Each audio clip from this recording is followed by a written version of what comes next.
Then let me share my screen.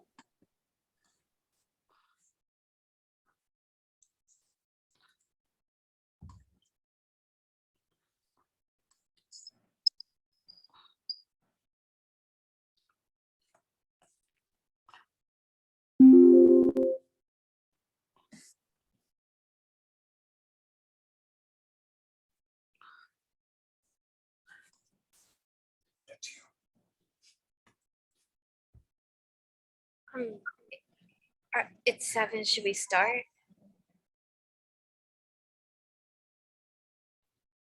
You can wait like a couple, like 2 more minutes. Okay, just let me know when, because I can't see anything because my screen is up.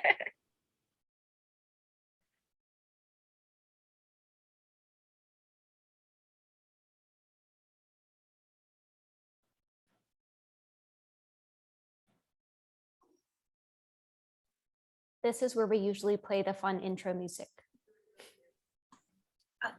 Should I start the intro? Should I start the image description intro?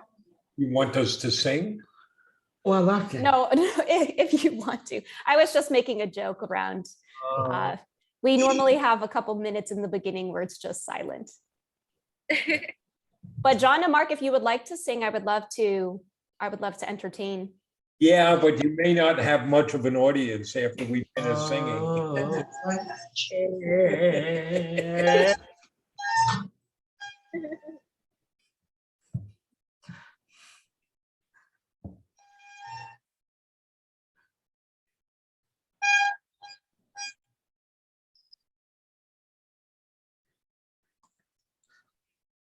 Hello, everybody, and welcome to April's Diversability Unplugged. We are just waiting a few minutes to give everyone a chance to join with the differing time zones. We have an international panel tonight, and we are super excited to feature these amazing powerhouse trailblazers with Down syndrome who are making waves in multiple facets of the world, from the political world to the film world to the modeling and beauty world to the entrepreneurial world.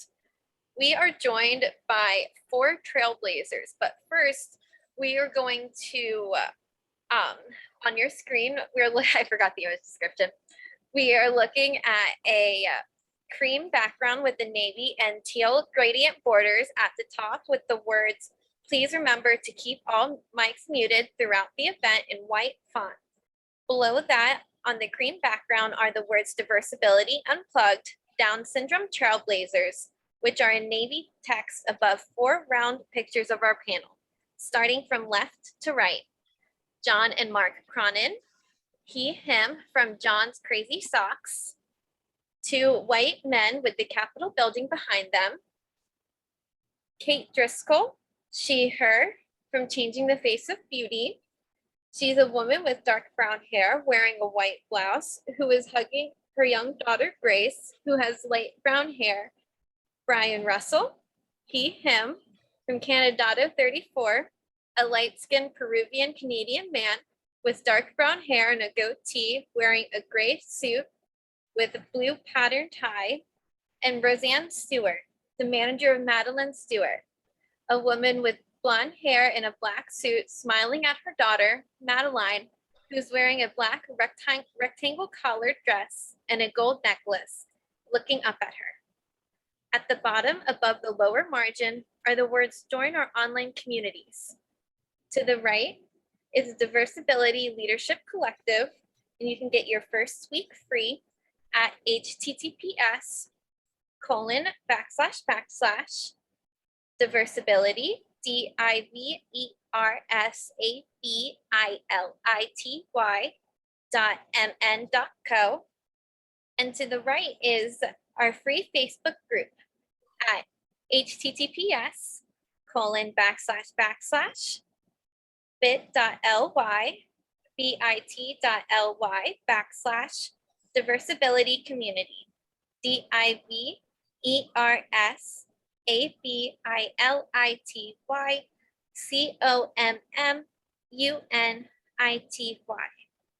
In the gradient border at the bottom is a white Diversability logo in the left corner, and a thank you to our sponsor, Interpreter Now, in the bottom right. Now, without further ado, let's begin. My name is Marie Dagenais Lewis, and for accessibility reasons, I am a pale-skinned woman wearing a black t-shirt with a red and white artwork on it, with long dark hair, sitting in the corner of a white room. I have one of the honors of being a content manager here at Diversability, where our entirely disabled team works to ensure that we're elevating disability pride through community and conversations. We all know that we are living in a world that devalues disabled lives, but the devaluation of Down syndrome experience is one that is unmatched. When there's a eugenic mindset that still surrounds the diagnosis, with globaldownsyndrome.org reporting 13% of genetic professionals actively emphasizing the negative impacts of having a child with Down syndrome, there is a lot of work that needs to be done to combat the modern eugenics that surrounds it, which is why it's our privilege tonight to amplify the work being done by these pioneers. I'm joined by a powerhouse panel filled with their trailblazers who are making waves through action and representation. I want to begin the night with introductions. First, we're going to start with Roseanne Stewart, the manager of Madeline Stewart, who is the first ever professional model with Down syndrome. She has walked the runways of New York, Paris, Dubai, and more. Roseanne has spent the last 6 years traveling the world with Madeline while advocating for people with disabilities. Hi, Roseanne. Do you mind telling us a little bit about yourself and what you do? And please include an image description. Hi, my name is Roseanne Stewart. I'm a middle-aged woman with blonde hair, blue dress, wear glasses, fair skin. I'm from Australia, Brisbane, Queensland, Australia. I am a carpenter by trade. I ran my own building surveying business for 21 years. And then 6 years ago, Madeline went viral on the internet. And for the past 6 years, I have been managing her career and having the complete honor of her taking me around the world, globetrotting, and seeing some amazing things and meeting amazing people. And it's just been a whirlwind until coronavirus hit, of course, and then we went back to Australia and we've stayed here ever since. Thank you for sharing. And I worked in the news when Madeline went viral, and I remember that was like one of our stories, and it was just like, I can't even tell you the feeling I had to be able to see that. It's amazing. And I can't wait to hear more about all of your experiences. Next, we have Bryan Russell, who's joined by his mom, Gladys, and you might see her from time to time. Bryan has made history multiple times. First, by becoming the first person with Down syndrome to graduate from the University of Peru. Then he became the first person in the world with Down syndrome to run for public office. His campaign raised awareness about people with developmental disabilities while providing an alternative to the scourge of corruption that brought down the leaders before him. His incredible story in the days before and leading up to the campaign are captured in the documentary Candidato 34, which made its world premiere in the 2022 Cleveland International Film Festival. And most recently, it's won the Film Slam Student Choice Award for the best short film in that same festival. Hi, Bryan. Do you mind telling us a little bit more about yourself and what you do, starting with an image description, please? Okay, thank you very much for the invitation. I am very happy to share my experience with you all. Thank you to Adversability. Well, I am fellow of Mark Cronin, a human rights watch, and an activist in defense of the rights of people with intellectual disabilities. Graduated from the University San Ignacio de Loyola in communication, international speaker, chief talks, and motivational workshop. I am a self-advocate for the human rights of people with disabilities and a self-advocate for the Peruvian Down syndrome for the society. I have been a candidate twice for the Congress of my country, and I have participated in general elections, and that is why I fight for the right to participate in politics, because we are thinking people and we care about our environment. It is very important to assert our own decisions, and fire characterizes me for being a promoter of global activism in favor of the human rights of people with disabilities and of human action. That is the right to vote and to be voted in the entrepreneur and activists.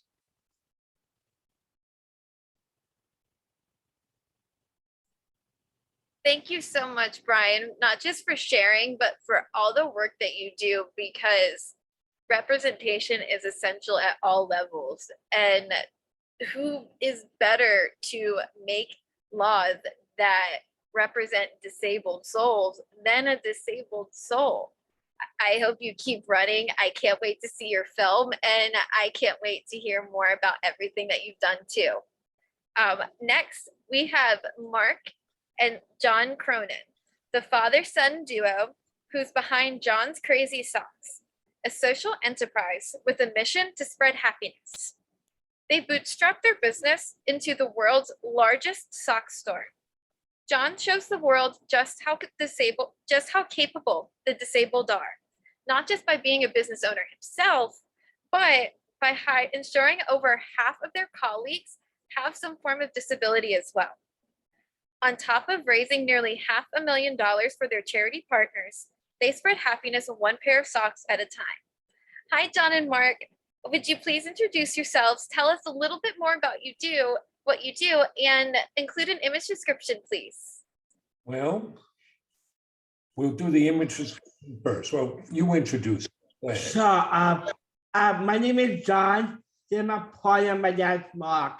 We are John Crazy Socks. And what's our mission? Spreading happiness. So in image description, I am the old guy. I've got short black hair, wearing black glasses, and a gray beard. I wasn't gray until I worked with John.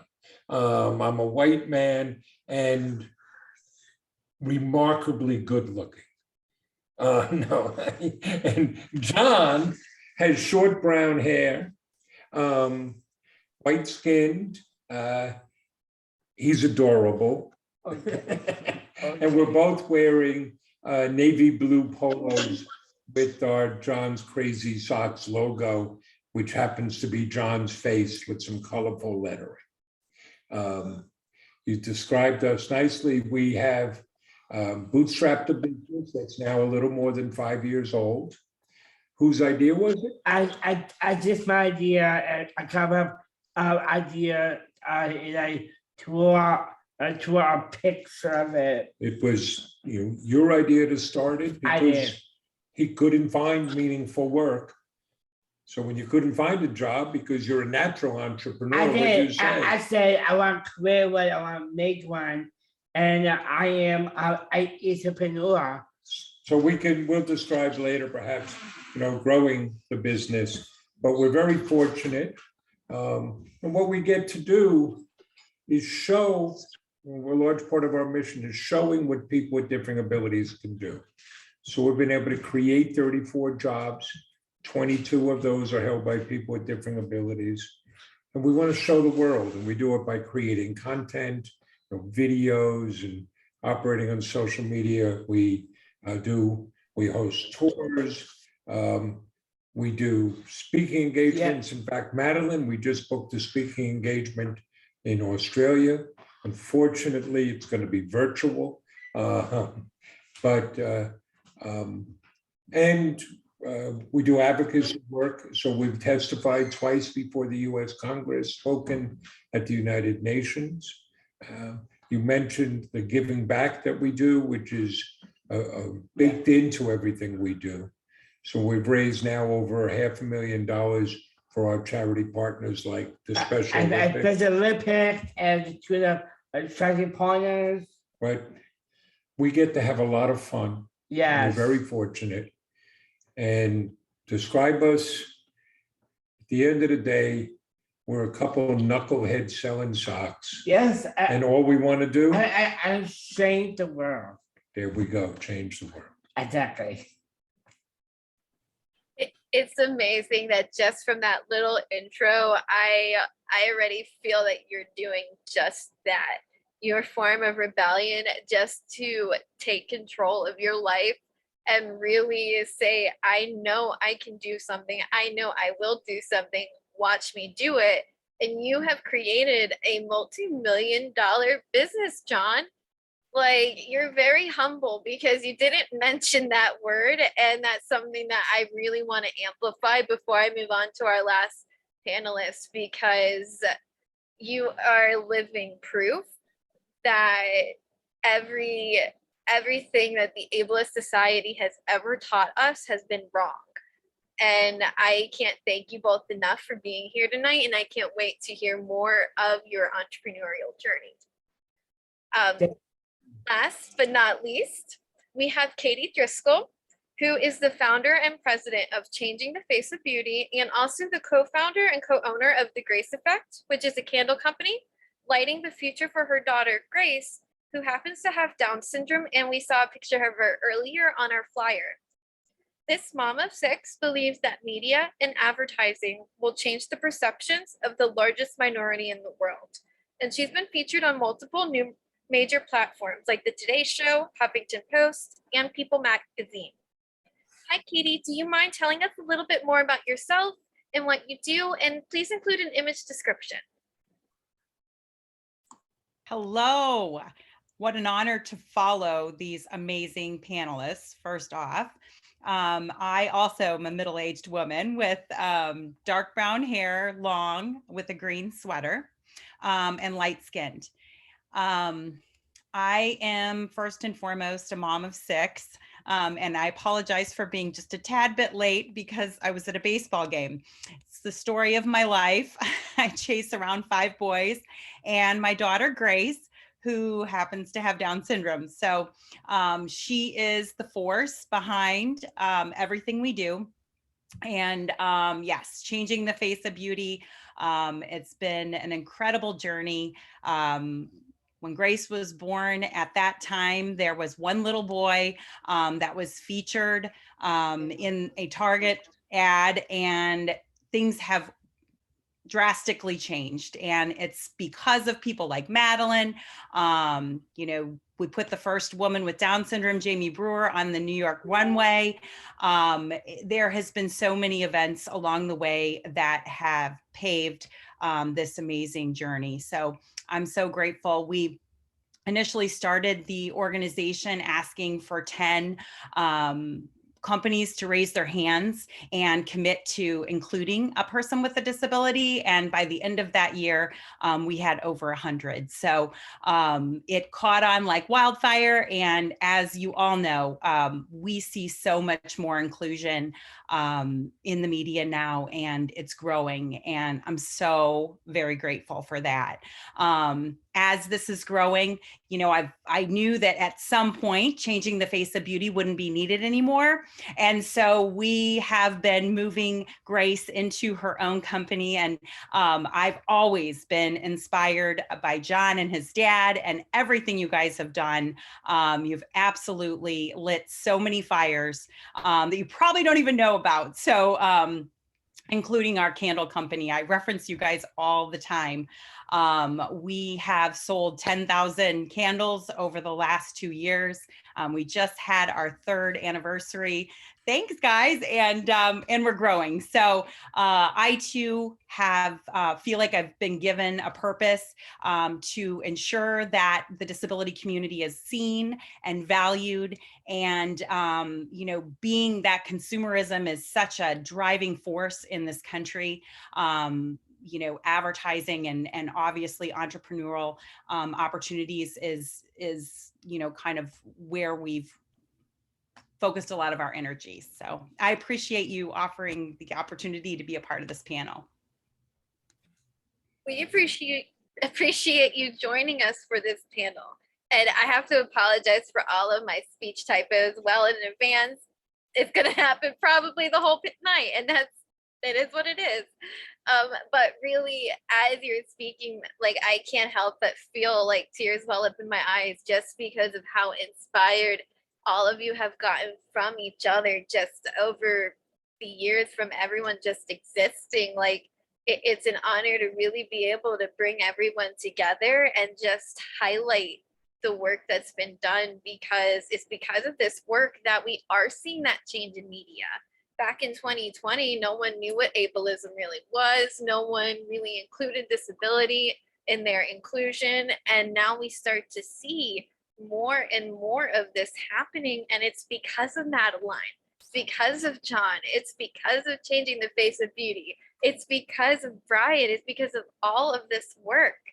And so really, I want to start with Roseanne, because I know you and Madeline have something to go to in a little bit. So I have to combine all of these questions in one to make sure that we really get the full experience. So I know you said it really started with a viral action. You just posted something on social media. What has this experience been like from you? From the stigmas to all of the highs and the lows. I know that's so much that you can't really sum up in a couple minutes, but I would love to hear you try if you can. It's been an eye-opening experience. It's been an amazing experience. I feel completely blessed. Sorry, get emotional every time I talk about this. It's been the hardest thing I've ever done in my life. And I suppose in a little way it's broken me. Coronavirus put the nail on the head, because our career, we're in Australia now, and Australia is not very diversified. So going overseas was where Madeline worked. And because of her heart, we don't travel very much anymore. We went to Dubai, but in Dubai they have 300 cases a day, and you know, they do 500,000 tests a day. So we actually felt safer in Dubai than we did in Australia. But Madeline has changed me, made me a much better person. And Catherine was one of the first people that ever reached out to Madeline, and Madeline still wears your shirts that you gave us in New York probably 7 years ago. And Madeline has a dance school that we've been concentrating on since we've been in Australia for the last 2 years. It's the biggest dance school for people with disabilities in Australia. We have 30 classes a week from, well, it's from the Gold Coast to Sunshine Coast, which means nothing, but it's only for people with disabilities. And it's a beautiful community, which is what we've been concentrating on. But, you know, I've had some experiences and met some of the most beautiful people that I will be friends with for the rest of my life. But at the same time, I've had terrible experiences. I mean, we were asked to go to Uganda. And when we went to Uganda, we were asked because there was a young girl there called Ketty.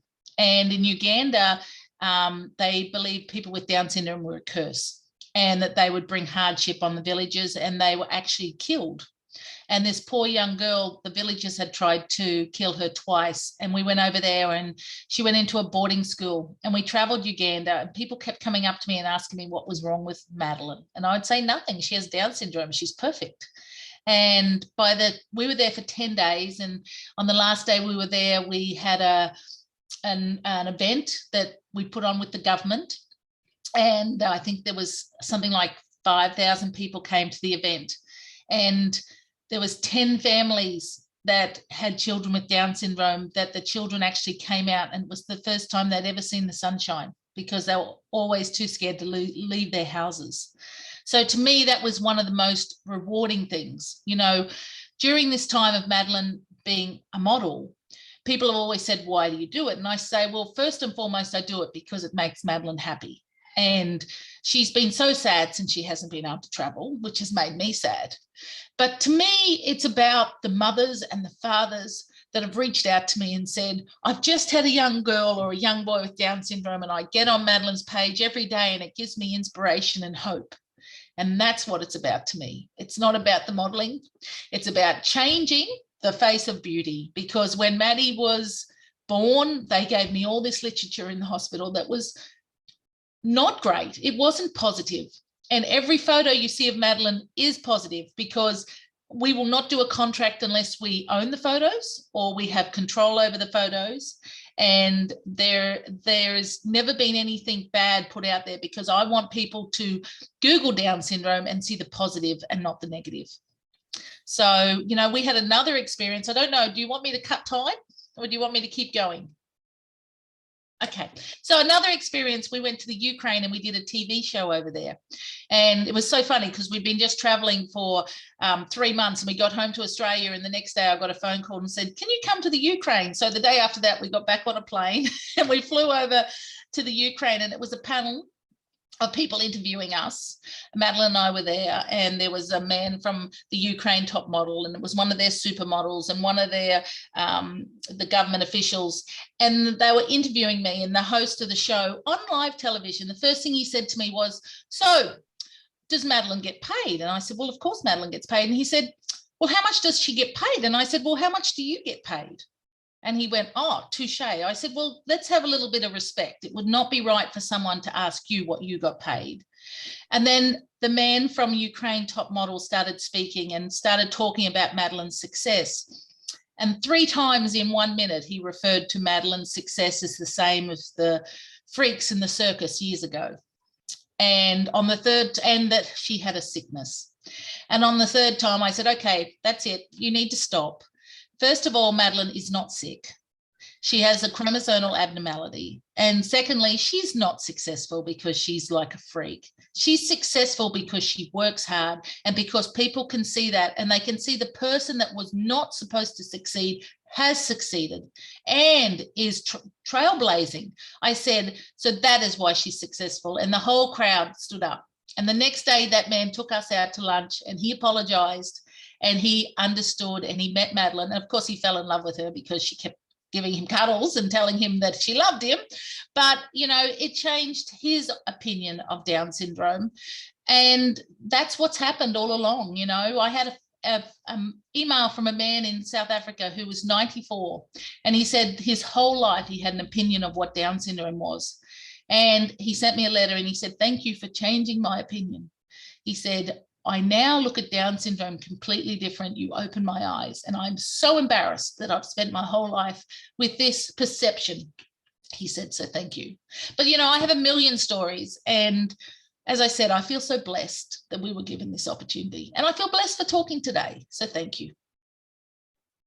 Thank you for blessing us with those stories, because there's so much to unpack in what you said. And honestly, I'm pretty sure we could all listen forever, because there's so much in the world. Like, it's sombering and powerful to be reminded how disability is treated in other places in the world. And that's why what we do is so important. It literally is a life or death situation. Like, ableism literally kills. And it's not just walking a runway. It's being that light, that source that says no more, that our lives are worthy, that we can be exactly what everyone else is. And it's just so important. So thank you so much, Roseanne. If we don't get another chance to speak to you tonight because you have to go, we really, truly appreciate all the work that you and Madeline do. And we can't wait to see everything else that comes out of everything. So thank you. Thank you so much for having us. I'm so sorry. Maddie has got a TV thing today in the city and we have to get to it, but I do appreciate it. We would love to help out in the future. And if anyone wants to connect, you know, please do so, because, you know, we would love to be involved. And John and Mark, we'd love to help out any way we can. So you connect with us too. Thank you. That would be an awesome collaboration. Seeing Maddie in some socks. I can't wait. Next, I would love to go to Bryan with our second question. What was your aha moment? What inspired you? What made you decide to take action in the way that you took action? And you are muted too, so we might have to unmute your mic.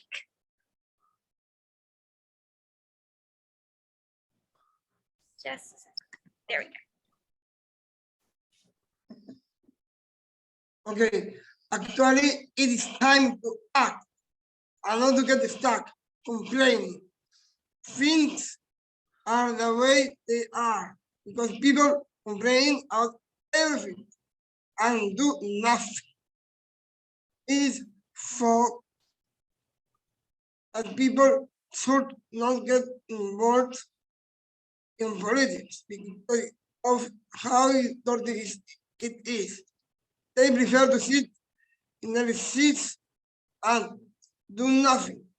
And although they think that it is only head officials who are corrupt and do things wrong, sitting around doing nothing is also a way of doing things wrong. Please, it is time to jump into action and take the action. I can't just sit and wait. I have to give my grain of sand and help people who are in need. Politics is to serve and not to be to serve.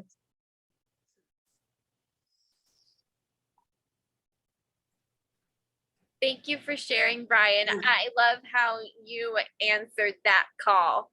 You felt it. You didn't just wait for someone to do something. You were like, why not me? I can do this. And I really hope that you continue to keep fighting the way you fight because the world really needs politicians like you. It's essential to what we really want to be as a society.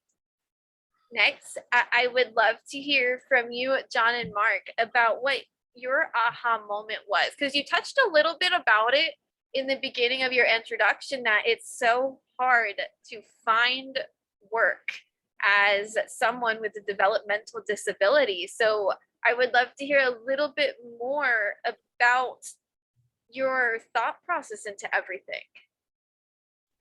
Well, origin stories matter. That's where we get our DNA from. Our organizations get our DNA. So ours, you go back to the fall of 2016. And where were you? I was at Huntington High School. I got to be my last school. And John, like everybody else, was trying to figure out, what do I do next? And what were you looking at? I like a job program in school. I don't know sometimes I like. John had worked before. He had worked in a kitchen at a summer day camp, and he had worked in an office for me. So he knew he could do things, but he didn't see anything that appealed to him. And John here, he's a natural entrepreneur. Yeah.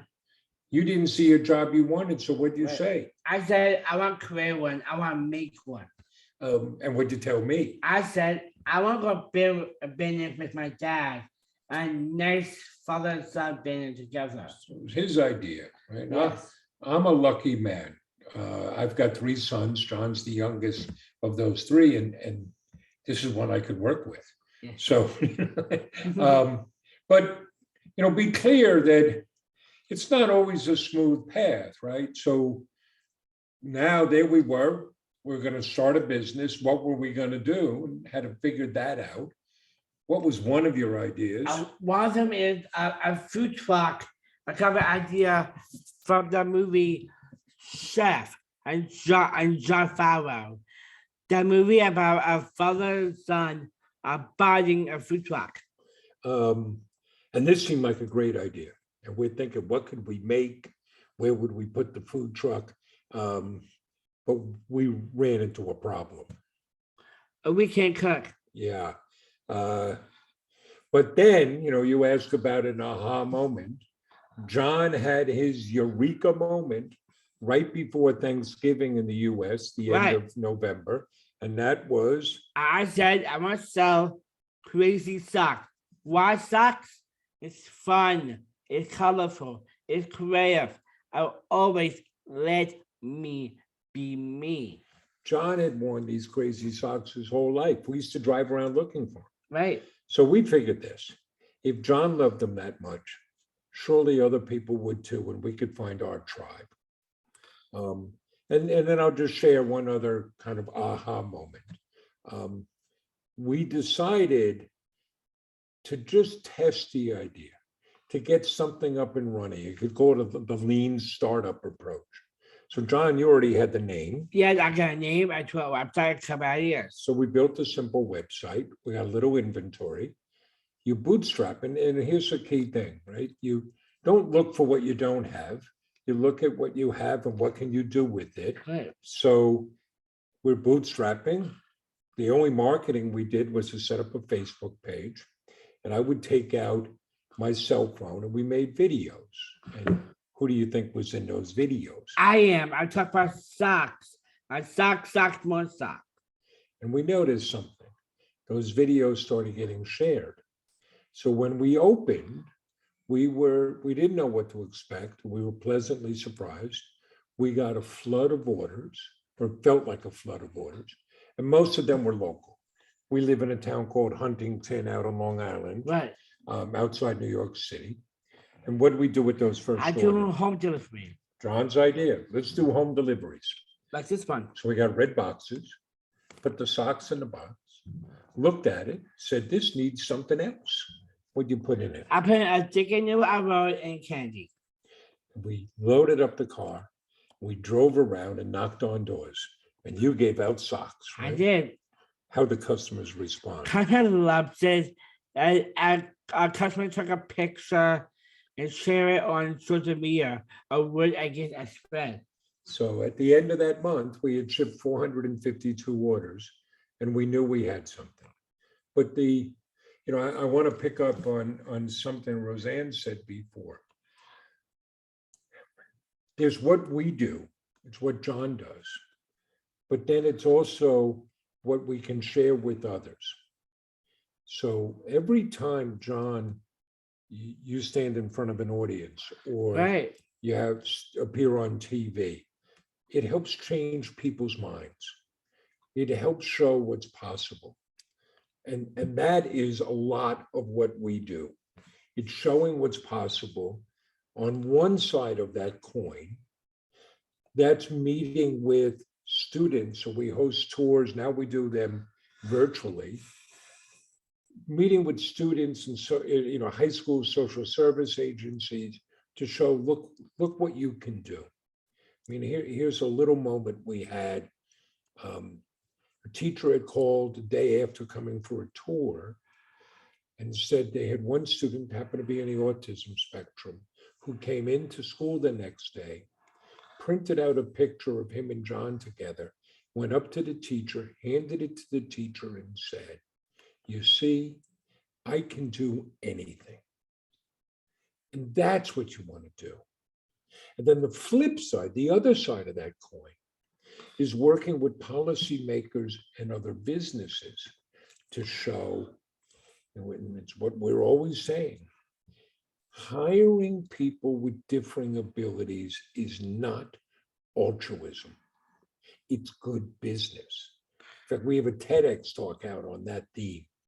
And we're always meeting with other businesses, legislators, policymakers to show them that. When we hire people, and so, right, we told you we created 34 jobs, 22 were held by people with different abilities. When we hire people, we don't give jobs to anybody. Everybody earns a job. I mean, if you get to know us, you find out that John here, you're a very nice guy. Yeah. I'm not. If you're going to work, you Right. gotta work. So, that's a bit of the aha tied together. And Catherine, I want to throw out to you that we're always promoting entrepreneurism as an option. And I can maybe tell you later about a program we're developing to put people into business. But one of the things that we do is we make these Down syndrome super boxes that have products made by other companies owned by people with different abilities. So we'd love to get Gracie's candles into those super boxes as a way of sharing and promoting, look what people can do. So I don't want to, we'll ramble on all night, We will also definitely listen to you guys ramble on all night. It reminds me honestly of my family. I knew I heard like a New York accent with it. I can't wait to hear more about your socks and everything. And I have a certain question I want to ask John later on once we get over the tougher, important questions. But it just makes me so happy to just hear the collaboration, to see, like Tiffany said in the chat, disability employment working. And it's like, we don't really realize that through our existence and through just trying to live, we have the power to impact that policy. We have the power to just help someone make that decision that they can do something. Like, it made me get goosebumps when you shared that story about the student with autism who, after meeting John, said to their teacher that they can do it. It's like, you don't realize just through existing, that's the impact you have. And it's just so beautiful. We have to be careful, right? And I want to be careful how I say this, because John deserves credit for the work he does and the way he comes up the learning curve. But if more people had the opportunities that John had, they would shine in a similar way, right? And I don't want to speak for you, Catherine, but I bet you have some of this experience, and Rosalind did with Madeline. The business we have has created a platform so people will listen to us. It gives us opportunities. That creates an obligation on our part that we now have to make the most of that. I mean, we've stood up, in our small way, in our small business, made a big promise about hiring people with different abilities and showing what people can do. And now we have to make sure that we deliver on that promise over and over.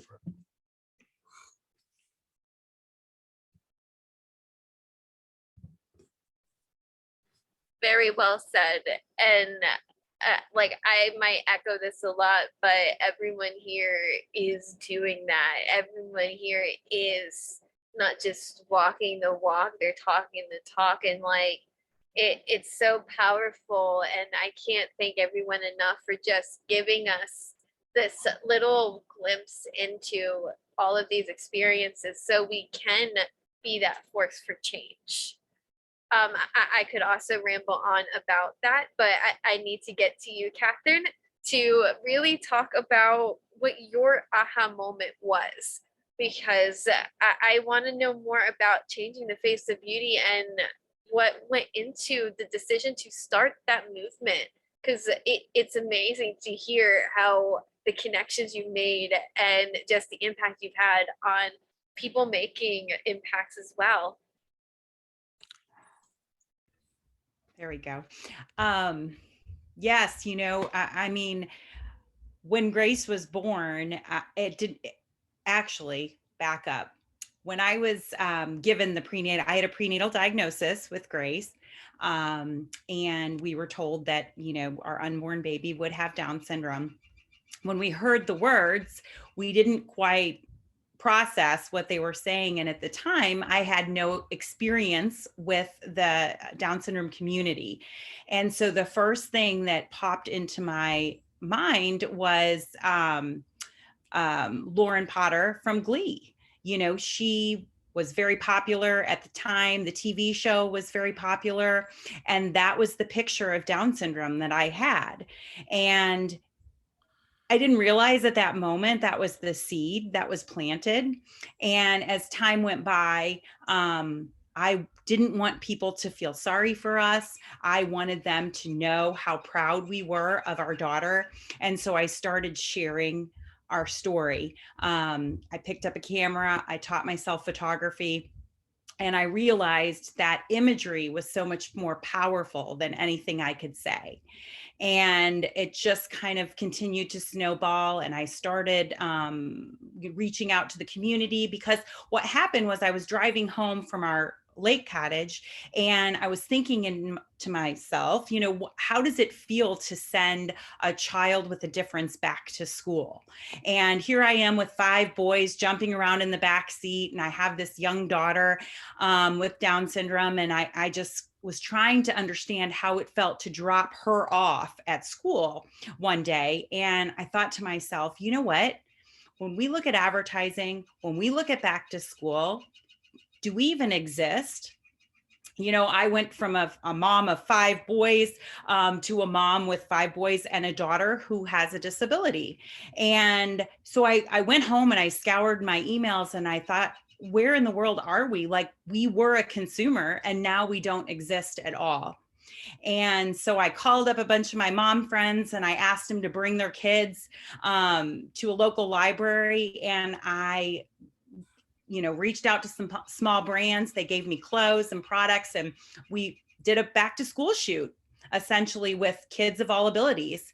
And we pushed it out there. And that was kind of our first big, kind of momentum. And, people started calling, news stations started calling and asking, right, where is the 1 in 5 kids with differences that go back to school?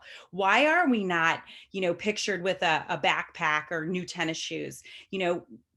What's happening? And I had we had an amazing reporter. She's since retired, but she is hearing impaired.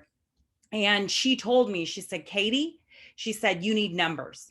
She said, numbers, that's how I got my job. That's how I got where I am today, because I gave them numbers. You need to understand what you as a consumer are worth to these companies. And so I kind of went to work and I started, running numbers and understanding that 1 in 5 families know or love somebody with a disability. And then I started putting, the actual totals together, and I started talking to, major advertising firms and sitting at in their boardrooms and telling them all the money that they're leaving on the table every time they choose not to speak to us as a consumer. And it's just incredible how far we've come. And believe me, it is, I feel so blessed to sit and watch from the front row, but it is all of you and everyone else who push and ask for more exposure in such an incredible platform. Advertising is the largest voice in the world. It's the loudest voice in the world. And we have now captured a percentage of that. And I remember sitting at the largest advertising firm in the world, and they asked me point blank, okay, they were okay, well, we've had this one person who had a birthmark, they were coming up with all these these examples of how they've been inclusive. And at the end of it, they realized, yeah, okay, you're right. We're not. So what do you want, Katie? What are you asking for? And I literally said, when it comes to diversity, I want the disability community to be at the table. That's it. There's a checklist. You guys go through it. I want to make sure that we're on it, because if we're on it, we will never be forgotten again. And I firmly believe we're pretty close to being at that table. I have seen more diversity in the last 5 years than I've seen since the beginning, and it continues to grow. So grateful. And I feel like when our kids in the future of advertising in our world are looking in their phones and they're seeing, Bryan advocating, and they're seeing John and his incredible company. They understand the value of our community. And that is truly where change happens. I think it's the one missing component of full, inclusive world. So that's it. It started at such a small, just little nugget that a mom was thinking on the way home, getting ready for, back to school. And it's spiraled into something that so many people are involved in. And I'm just so grateful to have watched. A mom with a mission is really a force to be reckoned with. That's for sure. And there's a few things I want to touch on before we go to the next question that you spoke upon. It is the untapped market that is the disability community. Some quick statistics real fast with the purple pound. They show that businesses lose approximately $2.6 billion per month by ignoring the needs of the disabled. That's per month. Mm-hmm. Like, I don't even want to do that math to figure out how much they actually lose. And it's like the representation that can come through the simplicity of a back to school ad. That just shows so much. As someone who, I was a disabled child, I never saw myself anywhere.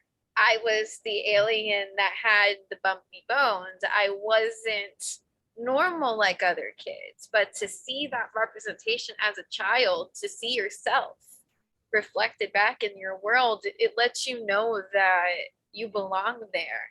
And it's more than just an ad.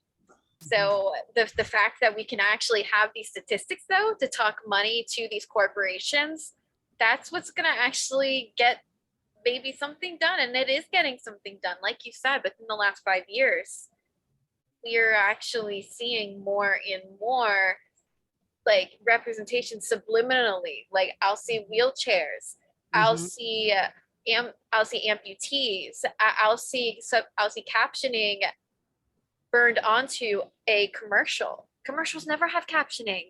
So it's just amazing to see these small little things trickle in. And it's because of, like you said, changing the face of beauty, because of all of these little actions. So it's exciting to see what the next 5 years are going to be doing. And like Tiffany said, it's incredible advocacy work. Like, it's advocacy in action.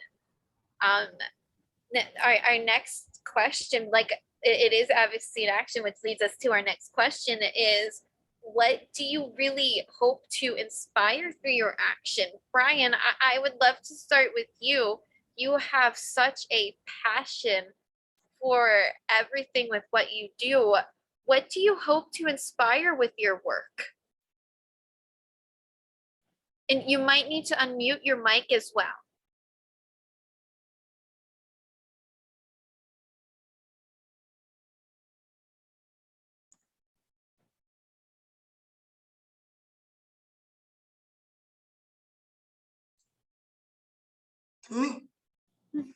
We can hear you. Can I answer? Yep, it's your turn.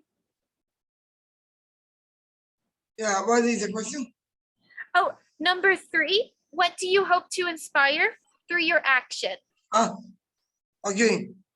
I hope that others also participate and are the ones who do things for the country. Nothing of us without us. To make decisions, we need to jump into action ourselves.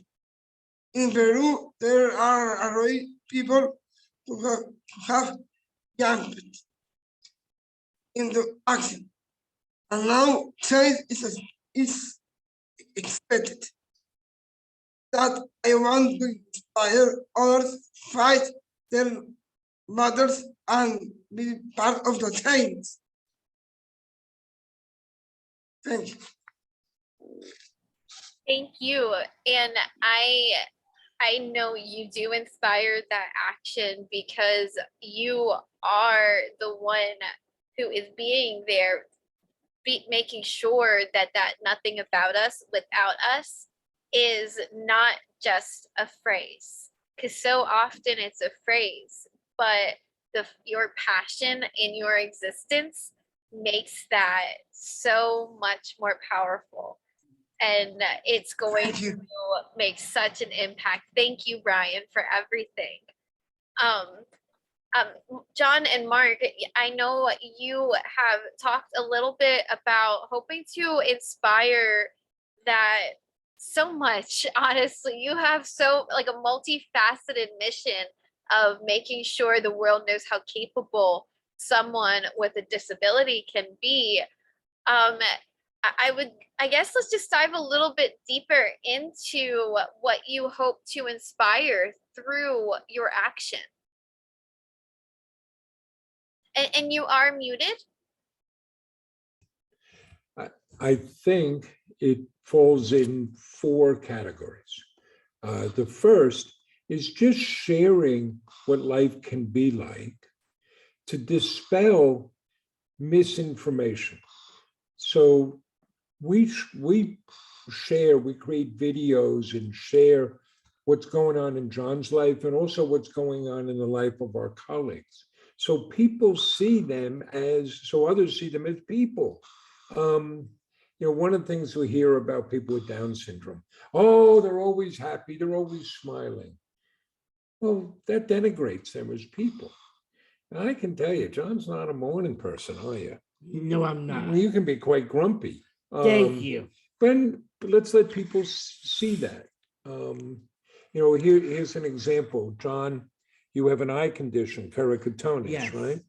So as he's gone to get treatment for that, we've filmed that. We filmed John learning how to use these very thick contact lenses. I feel easy to use it. And some scientists are wearing contact keratoconus, and it doesn't just stop me. It's showing other people this. Right. It's redefining normal, right? And then there's the employment, and so that's 2 and 3. We want to inspire and show people with different abilities. You can do this, and not only can you do it, we need you. We need you to contribute. Yes. The other side of that is to other employers. In the US, we keep hearing about a labor shortage. I hear all the time from companies saying, I can't find enough good workers. Well, guess what? We have no trouble filling our openings because we reach into an untapped labor market of people with different abilities. And then the last part is promoting entrepreneurism. And all of this, we want to show, not just tell. We want to live it, right? And live it in the way we run our business. We believe in the power of entrepreneurism to both solve issues, but also as an option for people. So I can share with you, we're developing a program called JCS Champions. And the idea is to put people with differing abilities into their own business by giving them a business in a box. We will train them and we'll give them a selling stand and socks and marketing material, not a franchise, it'll be their business. They can sell other items, and then they'll start as a micro business. And maybe that's all they want, and they can sell in farmers markets, craft fairs. It's similar to, Catherine, what you've done with Grace's candles. And our goal, we're going to start enrolling people in October. Our goal is to create 1,000 businesses over 5 years. We want to light up the entire country with examples of people with differing abilities running their own businesses and making a difference. So, we're a little company that sells socks, but that's what we're doing, right, buddy? Why not? We're out. We want to hit those 4 things, those 4 objectives. Just a little company that sells socks and makes a massive impact. I can't wait to see your project come through, because that's so many disabled souls being given a chance, not just a chance, but like the opportunity to create their own career and their own life. I'm so excited for that. Let me share one other thing that I think is enlightening and speaks to some of the issues raised here. So we do advocacy work. We'll talk to legislators. John, you had a high point a few weeks ago, was honored by the New York State Legislature. But we've spoken twice, we've testified twice before the US Congress, and one time before the House Small Business Committee. And we were on a panel of people testifying. There were 3 other people speaking. They were all heads of nonprofit advocacy organizations. So here they were talking about issues concerning people with different abilities. John was the only person on the panel with the differing abilities. And who do you think had the biggest impact? Who got the most across? And some of that is, we need to make sure, like you're doing tonight, that we let everybody speak up. We hear everybody's voice. That is such an important point to amplify, that these conversations about disabled employment, disabled lives, and disabled experience, they should be including the disabled voices who are living these lives. That's what Nothing About Us Without Us is truly about. And to have disabled voices in these conversations is where the difference will be made. And that's why it's, again, we're so grateful to have you, John and Bryan and Madeline, who she already left, and Catherine here, to really make sure these conversations are happening. I would love to go to you, Catherine, because you've touched a little bit about what you hope to inspire with the advertising and everything. So I would love to go to our next question for the sake of time. What is some of the challenges and the stigmas that you have experienced firsthand through your journey with changing the face of beauty and with the Grace Effect? I think the one and only challenge that we've experienced is fear. There's just so much fear wrapped around the disability community. And I think that fear is slowly being chipped away because of the work that everyone is doing, because we see, differences in our advertising platform and in our businesses.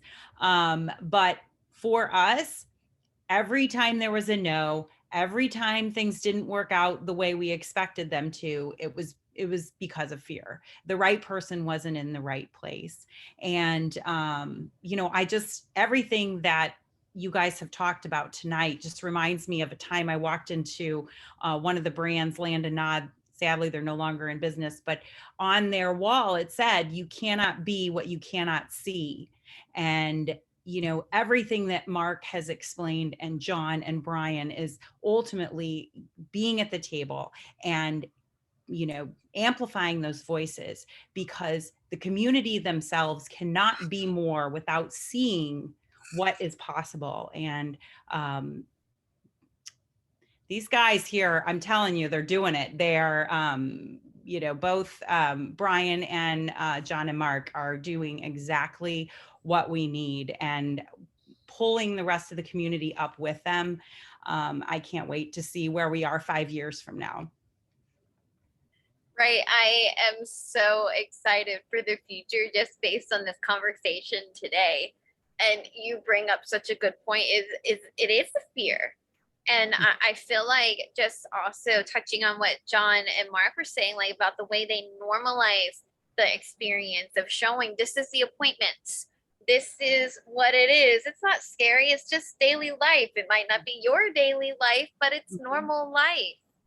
That is so much because it helps humanize and normalize and get rid of that fear of disability, because that fear is a massive thing of why people say no to things and say no to making a profit, because we all know disability inclusion would help the bottom line if they didn't have that fear and that ableism and the internalized ableism and just all of the systemic issues keeping them behind. So I really appreciate that point that you've made, and thank you for sharing that. Next, Bryan, I would love to go with you for number 4. We're on the 4th question. Can you describe some of the stigmas that you have experienced firsthand? And you might have to unmute your mic.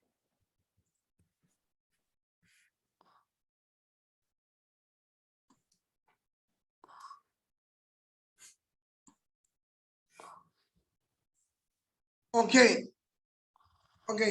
Of course, with a great pleasure.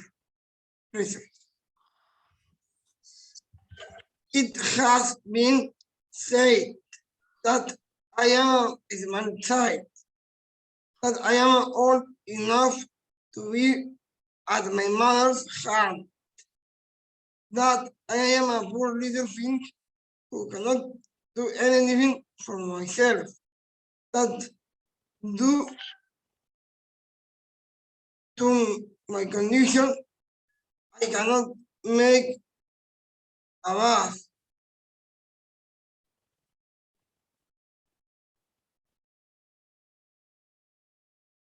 make decisions. All these are stigmas that have been admitted to me many times, and I have broken it. One of them with my own actions.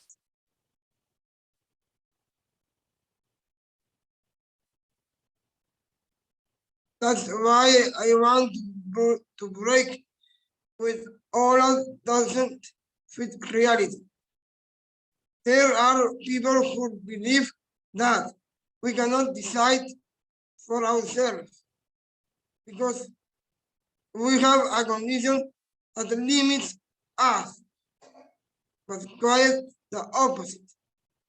We are people of flesh and blood who only have one condition.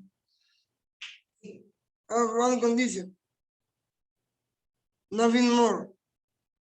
And therefore, we have all the rights. The rest is false. We think, feel, and dream big. We are visionary people, and we anticipate our future.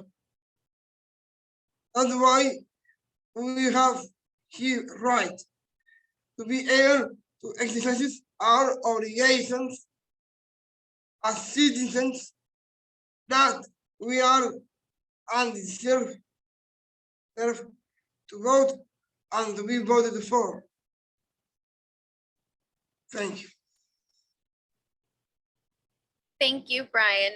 And I love how you brought up the infantilization, I can't even pronounce that word, but the infantilization that society gives to someone with a developmental disability, the constant underestimating, the constant babying as if you can't live a life, as if you don't know right from wrong, as if you can't make decisions, as if you can't possibly live like someone else. And yes, of course.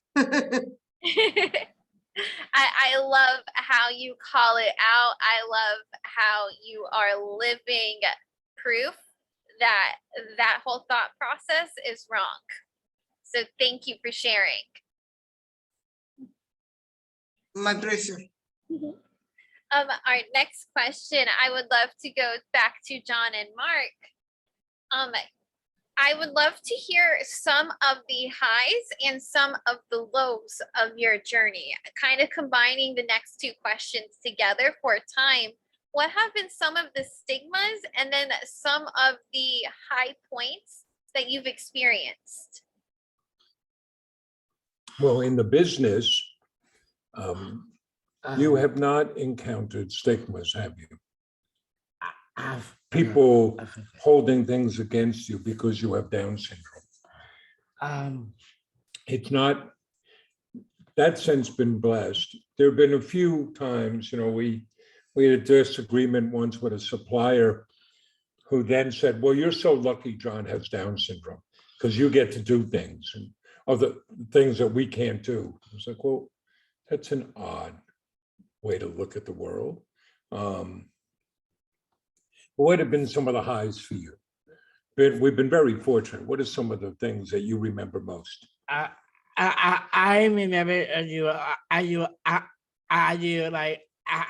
I go for like a congress and I testifying there and I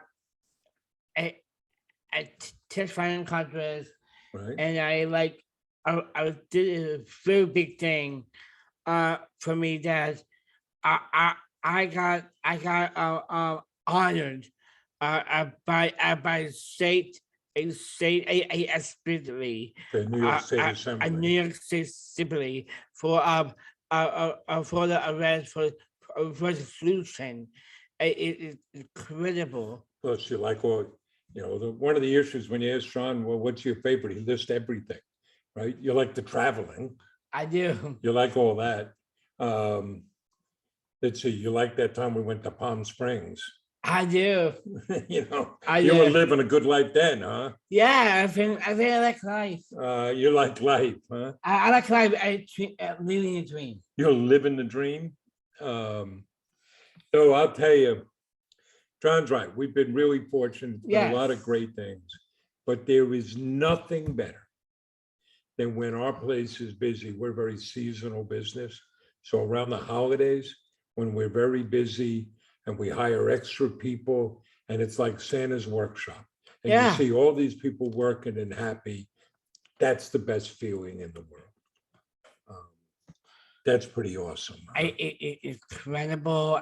I love seeing the police doing. John doesn't get thrilled by stuff once, right? We, like Ernst & Young, EY, named us Entrepreneurs of the Year. And there he is, Colin Jost from Saturday Night Live presented him the award. He's getting pictures with Colin Jost. Like, yeah, okay, well, you know, I'm still going back to the table. My friends and my colleagues are there.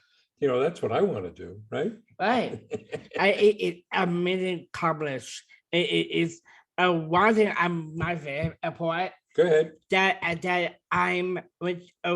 we went to a Madison Square Garden, and I introduced to the New York Knicks game in front of the middle of the court. A spotlight on me. That was very cool. That is He got to so introduce cool. the New York Knicks at Madison Square Garden, standing center court by himself. They turn all the lights off, just a spotlight on. Yes, it's so cool. Then it brings 22,000 people to their feet screaming. That was a lot of fun. My favorite Yeah, is going to be your favorite because mine. Okay. I did a proud dad. Because I see Palone I came into the office and I gave me a pro. Well, yeah, I'll explain the moment. And it was something, you're right. Yeah. I was watching you with great admiration. So we've been able to deal with a lot of elected officials. Yes. And we welcome them into our place because we want them to see what our colleagues can do and what a social enterprise can achieve. So the county executive, guy named Steve Ballone, came in for a visit. And to be fair to him, he spent a lot of time learning and seeing what was, and what could he do, what could the county do to promote hiring. But at the end, he had a proclamation to give to John. And he had photographers and people. And he said, John, I want you to stand here. I want to give you this proclamation. John said, wait. Yeah, And he got all his colleagues around him. it's so great.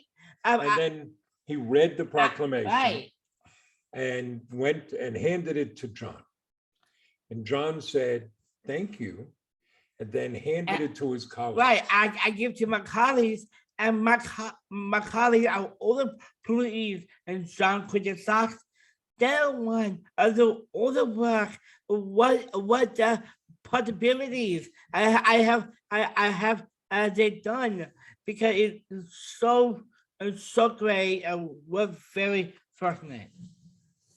But here's the thing, and this is part of, and Catherine will relate to it, and it's part of owning your business.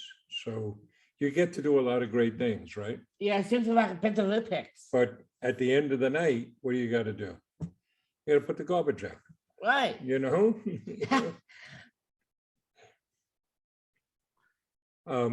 I do. Can I share another story about you? Yeah, go ahead. So we've heard some very nice compliments tonight about John. And people frequently say, well, John is such an inspiration. So I want to tell you about your inspiration. We'll be driving along. I'm driving a car. He's sitting next to me. So what? He's 6 inches away. Yes. And he will text me, Dad, I just farted. That's your inspiration. Can you text me about that? No. Thank you both so much for just sharing this side of your life with us, because it's so special, and it's so, I can't describe the feelings I feel. I'm just kind of enchanted. And I really think you guys should have a podcast. If you don't have a podcast already, We do. We do. We just started one. Put a pitch in. Tell them what it is. This is our podcast is a Spreading Happiness podcast with John and Mark. It's 30 minutes of just us yapping. Yeah. Bringing you up to date on what John is doing. We have a couple of standard features. And Catherine and Grace, we're going to include you in one of the upcoming ones. We give a shout out to some businesses owned by people with different abilities. We share some good news stories. We tell some jokes. Yes, I am. We share the latest on our efforts to get in shape and lose weight. And we give you an update on John's love life. Yes. So we've just started it, but it seems to be catching on. That's so exciting. And everyone, you can tune in to catch up with them, keep up with them. And that's so exciting just to keep up with that. Thank you for sharing. We are kind of rounding out. We have 13 minutes left. So that leads us to a great time to make sure we can keep up with everyone and know how we can support the work that you're doing. So Catherine, how can we support your journey? I see Grace joined you. Hi, Grace. How can we make sure we can support the work that you're doing? Yes, well, you can find Changing the Face of Beauty at changingthefaceofbeauty.org.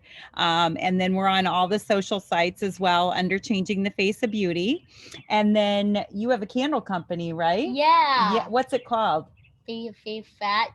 The Grace Effect. So you can find the Grace Effect, thegraceeffect.com, and the Grace Effect on all of the social platforms as well. Awesome. And I just have to ask, while Grace is here, does she have a favorite candle that she recommends? Is there one of her favorite types we should know about? You have a favorite candle? Yeah, you smell it. Yeah, you smell it. Yeah. Yeah. She smells all the candles, and I'm just going to be honest. We don't sell any candles that Grace doesn't love. She's our resident sniffer, and she's got a good nose, don't you? Yeah. Yes. And she regularly tests to make sure that they smell like she wants them to, right? Yeah. Yes. And she touches every order right now. Right? Yeah. What do you do? And now either you Yep, you do it with me. And what do you do with the candles? and myself By yourself, you put the, went yep, she puts the wicks in the jars and you put the stickers on the a bottom, month. right? Yeah. Yeah. So she is my prepper. She is the best. She only likes jobs she can do by herself. And those jobs she does by herself. She loves it. She's I love- independent. She knows she can get it done. That's right. And believe me, her father has tried to step in for her, hasn't she? Yeah. Hasn't he? Yeah. And he's not so good. Not so good. Right? And Yeah. it's awesome to know every candle is Grace approved and Yeah. also Grace touched. So that's Yeah. amazing. Yeah. Bryan, we're gonna skip to the last question. How can we support you? So that's question number 6. How can we keep up with you and support your work? Okay, is providing us with the facilities we need, such as easy to read documentation and information. Teacher meaning in the receiving is teacher meaning in the receiving experiences and serve as inspiration and motivation for other people with disabilities to follow them. We are people who have our own thoughts and who know very well what we want. This alone helps us a lot.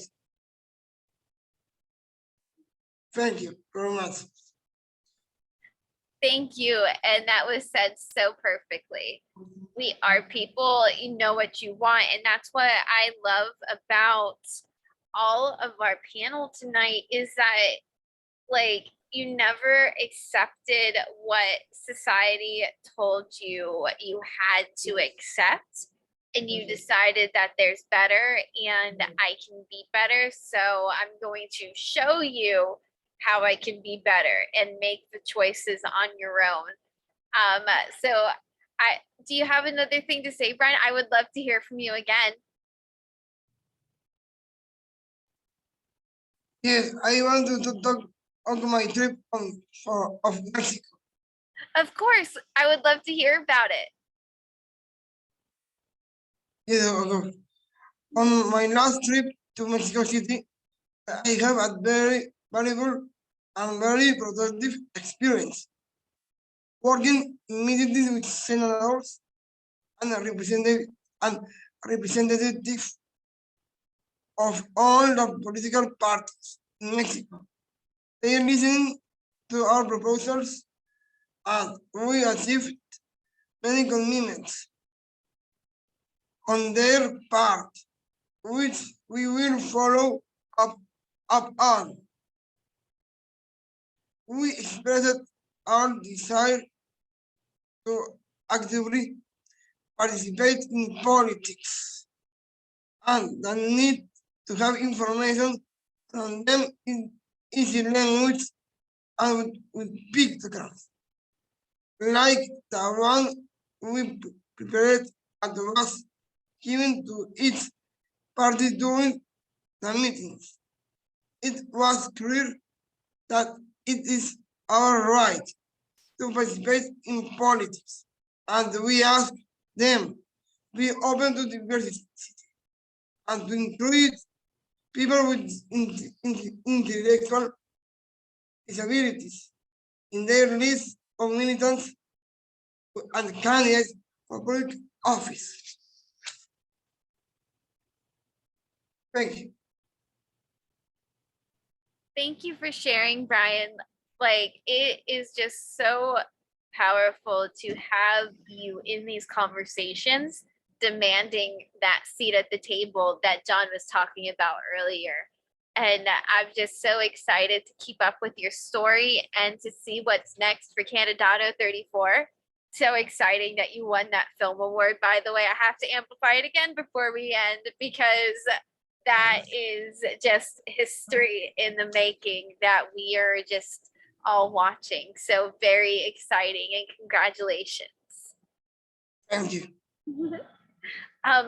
John and Mark, we have a little around 6 minutes left. So I would love to know, how can we support your work? How can we keep up with your journey? And what's next for John's Crazy Socks? Well, first, yes, we'd love it if people would buy socks or other items from us. Where can they do that? I would go at johnscrazysocks.com. I put a link in the chat, and understand this. When you buy from us, you're going to get great socks with great service. We have over 29,000 five-star reviews. We do same-day shipping. So you're going to get great socks, great service. You're going to get in that package, you're going to get a thank you note from John. You're going to get candy, right? But you also enable us to hire people with different abilities. You support our back program, our advocacy, and most of all, you help us spread happiness. Right. You can also join us, listen to that podcast, the Spreading Happiness podcast. You can find us on all the podcast platforms. I put a link to the homepage for the podcast here. We also invite you to join John. What do you host every Tuesday afternoon? I hold a dance party every Tuesday, 3 p.m. 3 p.m. Eastern time. It's great fun. John hosts an online dance party. What better way to spread happiness? So you can join us there. And you can follow us or connect with us on all of the major social media platforms. We're particularly active on Facebook, Instagram, and TikTok. You like making them TikTok videos, don't you? I do. With YouTube channel. And if anybody wants to reach out, I'll put my email in the chat. You can reach out. We'll be glad to connect with people. I think that's it. Is that enough? I just wanted to hop in, you guys. We're huge fans of your socks, John. And actually, Grace has Duchess of Sassytown on right now. Wow. High five, I just Mom. looked Good down. job. High five.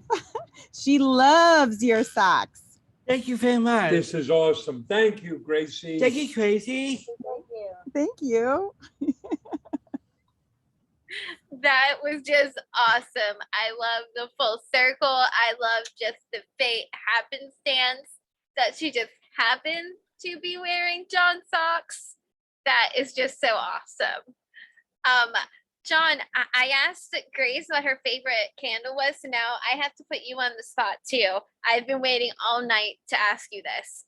Yeah. Have a favorite sock design? Yes. What's your favorite? My favorite is a down the room superhero socks. I'll go one my design. I'll show you one of my design. Just on a down the room superhero. It's just my favorite socks. And who designed it? I did. I designed it. I looked very closely. Just me as a superhero. I love it. That is awesome.